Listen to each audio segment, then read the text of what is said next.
waad salaamantihiin. Magacaygu waa Cabdilaahi Xasan Ganay. Waxaan u shaqeeyaa Walshare International oo ah hay'ad caafimaadka guud ee bulshada ka shaqeysa.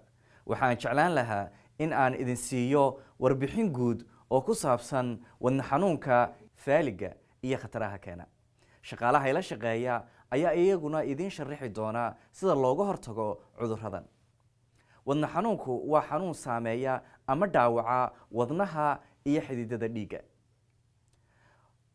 faaligu waa dhibaato kale oo haleesha dad fara badan. faaligu waxa uu yimaadaa marka xididada dhiigga u wada maskaxdu ay xanimaan ama ay dilaacaan ee dhiiguna gaari waayo maskaxdii. wadne xanuunka iyo faaligu waxa ay wadaagaan haliso badan. halisaha keeni kara wadne xanuun ama faalig waa dhaqan ama xaalad ka dhigta qofku inuu halis u galo wadne xanuunka ama faaliga amaba inuu wadnuhu istaagaba. hoos u dhigitaanka ama yaraynta halisahan ayaa sidoo kale hoos u dhigi kara xanuunada wadne xanuunka iyo faaliga. khataraha keena faaliga iyo dhiigkar iyo wadne xanuunka ayaa waxaa ka mid ah dhiigkarka, cholesterolka ama subagga xun ee dhiigga oo kugu bata, xanuunka sokorta ama macaanka, isticmaalka tubaakada ama iyada oo la cuno cuntooyinka aan caafimaadka u fiicnayn. wadne xanuunka ama faaligu waa cudurrada ugu badan ee loo dhinto waddankan Maraykanka. waxaase wax lagu farxo ah in inta badan laga hortagi karo dhimashooyinka wadne xanuunka iyo faaligu sababaan. hadda waxa aan hadalka ku wareejin doonaa shaqaale kale oo idin sharaxi doona calaamadaha lagu garto xanuunadan iyo sida ugu fiican ee loogu hortagi karo amaba sida loo ilaaliyo caafimaadkaaga. magacaygu waa Cabdilaahi Kaahin. waxa aan ka shaqeeyaa Walshare International. waxa aan idinla wadaagi doonaa calaamadaha ka soo horeeya faaliga ama qalalka iyo halisaha keena faaliga ee aad adigu wax ka qaban karto. calaamadaha lagu garto qalalka ama faaliga waxaa ka mid ah haddii aad si kadis ah u dareento kabuubyo ama aad daciifid dhanka wejiga, gacmaha ama lugaha ah, gaar ahaan haddii aad dareento hal qayb oo jirka ka mid ah. haddii aad dareento jahwareer kadis ah, in aad hadli kari weydo ama in aad wax fahmi kari weydo. haddii aad si kadis ah waxba uga arki weydo hal il ama labada indhoodba. haddii aad si kadis ah aad u awoodi weydo in aad socoto ama aad dareento wareer ama uu kaa lumo miisaanku oo aad istaagi kari weydo ama aad dhaqaajin kari weydo xubnahaaga. haddii madax xanuun aad dareento oo haddii aad si kadis ah madax xanuun u dareento oo aadan aqoonin sababta keentay. haddii aad u malayso in uu qof aad la joogto uu wadnuhu istaagay ama uu qalal ama faali ku dhacayo, maxaad samayn lahayd? waa in aad wacdo 911 isla markiiba.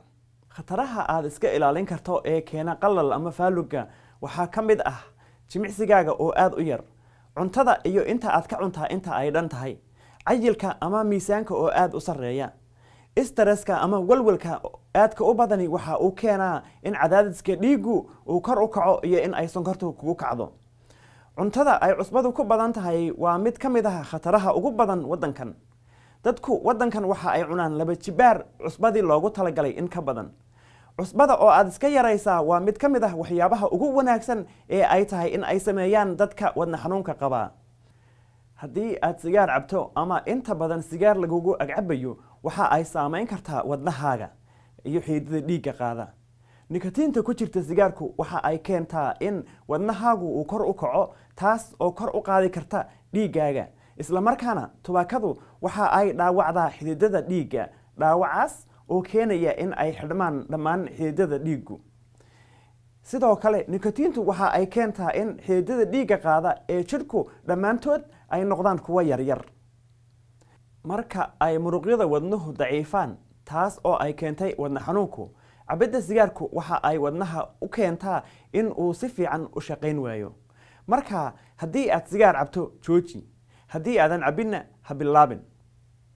hadda maadaama oo aan baranay calaamadaha wadne xanuunka iyo qalalka, bal aan dhegaysanno cadar oo ka hadli doonta dhaqdhaqaaqa ama jimicsiga iyo sida uu ugu fiican yahay caafimaadka. waad salaamantihiin. salaamu calaykum. magacaygu Cadar Axmed Kaahin oo u shaqeysa Walshare International. waxaan ahay community health worker, waxa kaloo nahay community organizer. cabdilaahi kaahin wuxuu idinka soo sheekeeyey cudurka wadna xanuunka iyo faaliga iyo dhibaatadiisa iyo halistiisa amase cudurka loo yaqaano stroke oo kale iyo waxyaalaha keena dhibaatadiisa. waa wax aada iyo aada u fiican oon kharash kaagaga baxaynin oo aan dhib lahayn oo u fiican caafimaadkaaga oon khatari kaa soo gaadhaynin. weliba wuxuu ugu sii fiican yahay marka aad qofaad saaxiib tihiin aad la socoto. waa exerciseka ugu fiican, waana bilaash, waxba kuma bixinaysid, waana raaxo. weliba xusuusnow inaad xidhato kabo aad ku socon karto. ha xidhanin kabaha cidhibta dheer leh, kabo furan oo suun leh. waxaa kaga habboon kabaha xidhan ee fudud ee loogu talagalay socodka ama orodka loogu talagalay ayaa ugu fiican. siina qorshayso inta aadan socodka bilaabin qof aada la lugayso. dooro meeshii aad ku lugayn lahayd. ka sii fikir meel siman ood ku lugayn karto ood ku dul socoto, sida moolasha oo kale, sida goobaha loogu talagalay in lagu ordo ama lagu socdo ee ku habboon. weliba meelaha gurigaaga u dhadhow ku soco. dooro goobta aad ku lugaynayso iyo goorta kuugu habboon inaad lugayso. sii qorshayso qof aada la lugayso oo saaxiibkaaya ood la sheekaysato. haddii aad keligaa soconayso, ogeysii qof guriga kula degan ama saaxiibkaa ama faamiligaaga oo kale si uu ogaado meesha aad ku lugaynayso. laakiin ka taxadar weedarka amase cimilada. markay aada u qabowdahay ama ay aada u kulushahay, meel furan ama meel dibadda oo kale bannaanka oo kale ah ha ku lugaynin. hana lugaynin marka aad qabto hargebka ama aada xumadaysan tahay eedan caafimaad qab dareemaynin. sug ilaa 24 saacadood inta caafimaadkaagu caadi ku soo noqonayo. ha ku lugaynin meelaha banbanaan sida aan kuu soo sheegay, waayo waxaa laga yaabaa inaad khatarta qabowga oo kale, moolasha oo kale ku lugee, suuqyada oo kale ku lugee. ha lugaynin marka aad cuntada cunto. wadnahaagu wuxuu ku hawlan yahay tuuridda ama kala qaybinta dhiigga loo baahan yahay si calooshaadu dheefshiid u samayso. marka aad wax cunto waxa aad sugtaa 1 saac. sug. fadlan u fiirso jaantuska ay ku qoran tahay barashada socodka fudud. sida aad u jeedo socodkaagu waa inuu ahaadaa mid fudud oo sahlan. toddobaadka koowaad ku bilow 3 jeer maalintii oo min 5 daqiiqo ah. toddobaadka labaad ku bilow 7 daqiiqo oo min 3 jeera maalintii. toddobaadka saddexaad ku bilow 2 jeer oo min 10 daqiiqo ah. intaa kadib maalintii waxaad ku daraysaa 2 daqiiqo 3 daqiiqo ilaa aad ka gaadhayso 15 daqiiqo ilaa aad gaadhsiinayso oo 2 jeera maalintii. socodkaagu waa inuu noqdaa mid fudud oo sahlan. haddii aad neef tuurto ama aad adoo soconaya aad aragto inaadan hadli karaynin ood xiiqsan tahay, socodka ayaad dheeraynaysaa. si tartiiba u soco, aayar oo raaxo leh, adigoo sheekaynaya oo habiya oo qoslaya ayaad haddana jimicsanaysaa. oo sidaas waa sida ugu wanaagsan, ugu raaxada badan, ugu farxadda badan. iminkana waxaad ku soo dhawaataan saaxiibadday Faadumo oo idin sharaxaysa dhiigkarka. السلام عليكم magacayga waa Faadumo Maxamuud waxaan u shaqeeyaa hay'adda Welshare International.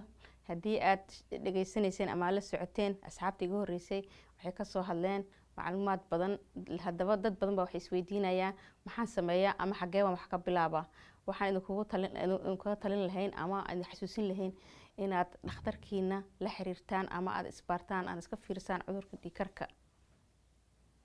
dhiigkarku waa xanuun dadka aada ugu badan. 3 qof ka mida ayaa qaba dhiigkarka.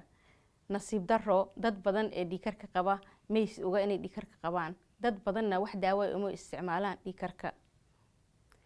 cadaadiska dhiigu waa xoogga uu dhiigu u riixo derbiyada xididada ama halbowlayaasha wadnaha. marmarka qaarkood waa iska caadi haddii uu dhiigu kacsan yahay, balse haddii ay muddo aada u badan uu dhiigu kacsan yahay waxay waxyeelo u geystaa jirka intiisa kale. haddii uu cadaadisku dhiigga sareeyo, wadnaha ayaa si xooga u shaqeynaya, taasina wadnaha uma fiicno mar walba. marka cadaadiska dhiigga uu sareeyo 4 jibaar waxaad dadka kale un qabin aad uga badan tahay ama halis u tahay inuu kugu dhaco cudurka la yiraahdo stroke ama loo yaqaano faalid. marka kale waxaad dadka kale dheer tahay 3 jibaar marka loo fiiriyo ama loo eego inaad marka qaarkood aad u dhimato ama aad kugu dhaco xanuunka wadna xanuun ama marka qaarkoodna aad u dhimato. waxyaalo badan ayaa keeni kara dhiigkarka, balse dadka badankiisu waxa dhiigkarka ku keenaa siday u dhaqmaan. tusaale ahaan cuntada nooca ay cunaan iyo inay jimicsi sameeyaan iyo in kale. inta badan dadka dhiigkarka qaba ma ogaadaan in ay qabaan dhiigkar. taasi waxay sababta loogu bixiyey dhiigkarka ama loogu yaqaano dilaaga aamusan. dhakhtarkaaga ama neeraskaaga ayaa kaa cabiri doona dhiiggaaga marka aad u tagto baaritaanka. haddii uu dhiiggaagu kacsan yahay, waxaa laga yaabaa in dhakhtarkaagu ku weydiiyo su'aalo dheeraad ah.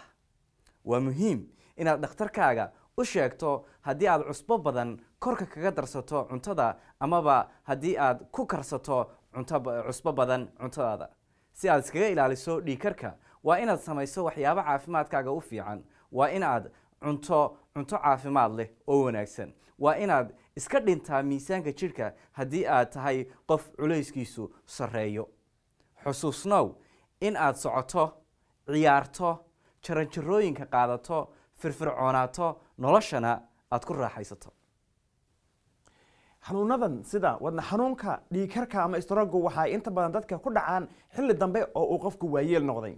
balse inta aad yar tahay ayaad qaadi kartaa tallaabooyin caafimaad oo hadhow kaa badbaadiya in cuduradan ay kugu dhacaan. taasi macnaheedu waxa weeyaan haddii aad jimicsi ama dhaqdhaqaaq badan aad samayso inta aad dhalinyarta tahay, in marka aad weynaato oo aad waayeelka noqoto aad caafimaad qabi doonto. waxyaabaha aad samayn karto waxaa ka mid ah in aad ciyaarto isboortiga, in aad cunto caafimaadka u fiican. mahadsanid, ku noolaada caafimaadsan.